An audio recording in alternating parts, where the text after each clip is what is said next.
If you were to visit the school's Keppel Street building in London, you'll see a frieze depicting the names of 23 pioneers of medicine.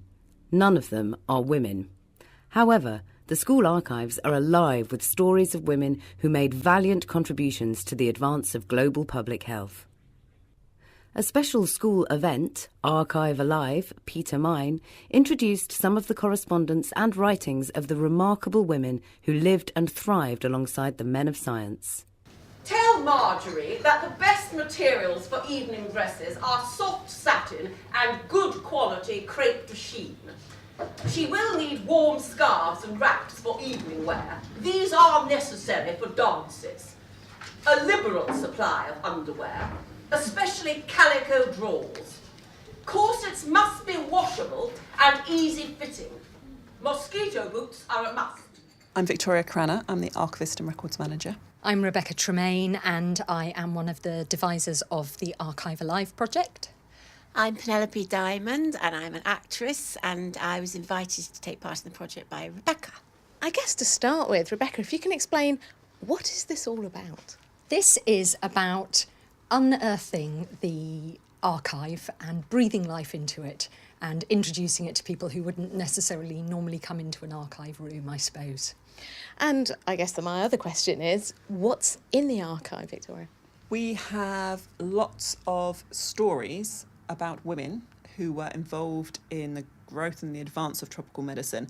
And what's interesting about this project is that maybe they may not be the big names, some of them. They may kind of be hidden within the collections of other more renowned people. So archives arrive through lots of different ways, but it's really people that are involved in the promotion and the prevention of tropical diseases and public health. And presumably turn up as lots of cardboard boxes full of stuff. Oh yes, there's lots of cardboard boxes full of stuff, but we do our best. So my job, or the team's job, is to sort it, appraise it to make sure it's relevant to our collections, and then we put it in acid-free containers and boxes to make sure that we preserve it for the long term. We catalogue it so it's all accessible to researchers all around the world, and then we make it accessible through inviting researchers to come and look at the material in our search room here, and also through events such as the Archives Alive event, really trying to promote what we have here. So tell me, Rebecca, about this particular event. What did you want to do with trying to find some of these women's stories, and how did you go about trying to dig them out of the archive here? OK, well, to answer the second question first, we were incredibly lucky that Victoria and Claire and the other people in the archive did a lot of the unearthing for us. Somehow they tolerate me turning up and going, right, I've got this idea and I want to bring out these stories of these women, and I'm sure there's something funny and entertaining but also quite touching that's going on, and they let me sort of follow my nose, and somehow miraculously they come up with pictures and letters because they know about it. There's lots of just sitting in here reading things aloud as quietly as we can. We did get a little, we got a notice from the library itself a couple of weeks ago that we were making too much noise, which is probably a first for the archive here. Somebody rattled on the glass and went, "You're making lots of noise." And we were like, "Oh yes, sorry, Lady Simpson, rein yourself in." So tell me about the three women. Who have you focused on in this event? This event focuses on Amy Carpenter, who was the wife of Geoffrey Carpenter, and they were in Uganda in the 1920s. Then we've also got Mary Kingsley, who wrote a wonderful book, Travels in West Africa, and she was in the earlier 19th century. And then we also focus on Lady Simpson and her correspondence with Sir Ronald Ross in the First World War. And she was an inventor of an anti-mosquito helmet. Yes, she called it the Simpsonette. I had malaria too, and we both went to hospital, had many visitors. Came home again. Went to bed again and got up in 5 days. With Sunday, met the bishop. We gave the cricket tea. Jeff lectured at the club. Most excellent concert in club. Great success, especially on part of P. Dined at Wilmot's. Dined with Howes. Left Entebbe by van. The first story is Amy Carpenter, and we have this wonderful journal, which is like a scrapbook that she and her husband Geoffrey wrote together, And I love it because some of it is just their lovely writing in their little fountain pen, and then there are pictures of when they get engaged, and then there's a notice from the newspaper, and it's all the sort of ephemera of their life together. And what I love about somebody like Amy is, although nobody really knows about her, she was there. She was getting malaria. She was going up the river. She was on the safari. She was in the hospital with Geoffrey by his side. And it's very clear from what he says about her that he really needs her there. So I think these women play as important a part as the men, but just don't always get written down. And how about Mary Kingsley? Tell me about her. Mary Kingsley, we just had to have because we just loved her self-effacing sense of humour. I mean, people will know much more about her than I do, and I'm sure somebody would come and maybe say we've been a bit liberal with our use of her tone of voice. But I think she seemed incredibly important because she just gets on a cargo ship and sails to Sierra Leone and unpacks her portmanteau and gets on with it. Like, I presume many women of her time, the destiny that she had prescribed for her was that she would stay in Islington and possibly support her brother, who was the man who inherited the family fortune and everything. But her father had been an anthropologist, and she really wanted to live out his legacy. So she just up sticks and goes. But what I really like about her is that you read her writing and it's full of her sense of humour. You know, gosh, you've got to be a better looking person than I am to wear that sort of contraption. You know, there's a bit of fun. And I think really for me that's what this is about. It's with respect to these women, enjoying and having a bit of fun with their legacy, so that people come and they go, oh yes, they weren't just these stiff Victorian women in crinolines. They had a sense of humour. They had beating hearts, and that's what I want to get going. The beating heart of the archive. The ladies are divided into 3 classes. The young girl you address as Titi, the young person as sister, the more mature charmer as mammy. But I do not advise you to employ these terms when you are on your first visit, because you might get misunderstood.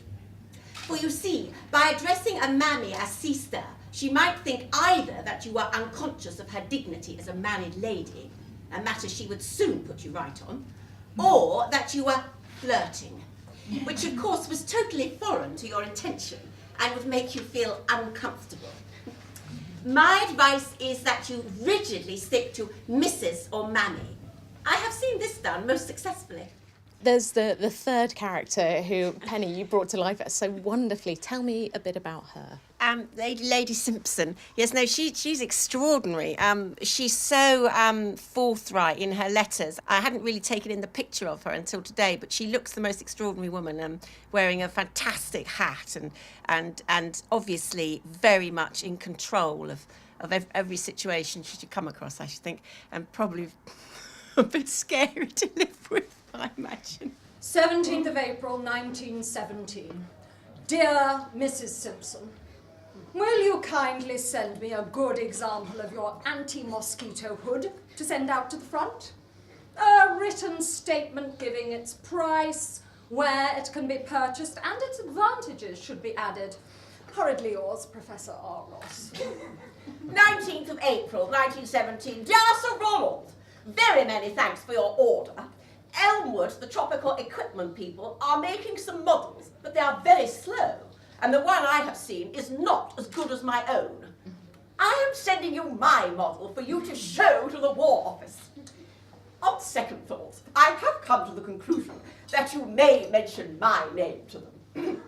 Tell me about her letters and what she was trying to do. Her husband was, I think I'm right in saying, Victoria, he was a teacher here at school. Yeah. And so she obviously was supported him, was very interested. And I imagine she thought, well, what's needed is this helmet, and I'm going to jolly well have a go at doing it myself.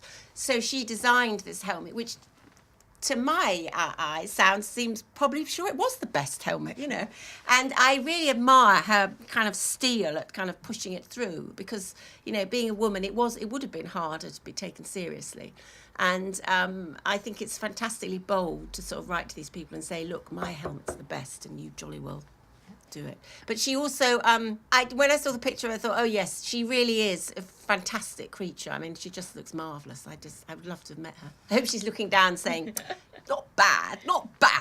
And I love the way when she says, well, I'm sure, being the minister of malaria, Exactly. that although she's sort of reverential at the same time, she's teasing him as well. I think she's got them running around after her. You can imagine Ross looking at the envelope and going, it's another letter. Exactly. Exactly.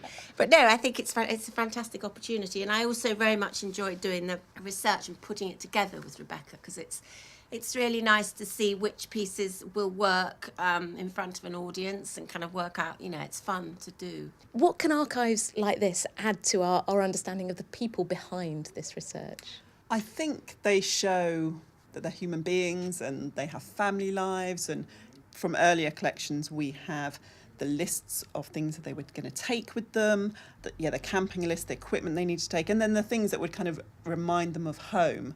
So we've got lists with foodstuff such as marmalade and potted shrimp, and really things that they probably wouldn't be able to get when they were overseas. So I think it gives a real human element and a real kind of social element. They were going over to Africa, for example, to work on an expedition, but they also had to live there at the same time. So within the archives, we've also got the advice of what people had to take to the tropics, because it was obviously a very alien environment to Britain at the time. So we've got advice on what to eat and what clothes to take, what entertainment they might expect. So it's really rounding kind of the human experience of this was very important work that we're doing, but they were still living in a different environment.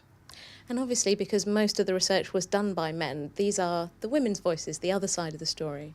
Yeah, we really wanted to show that.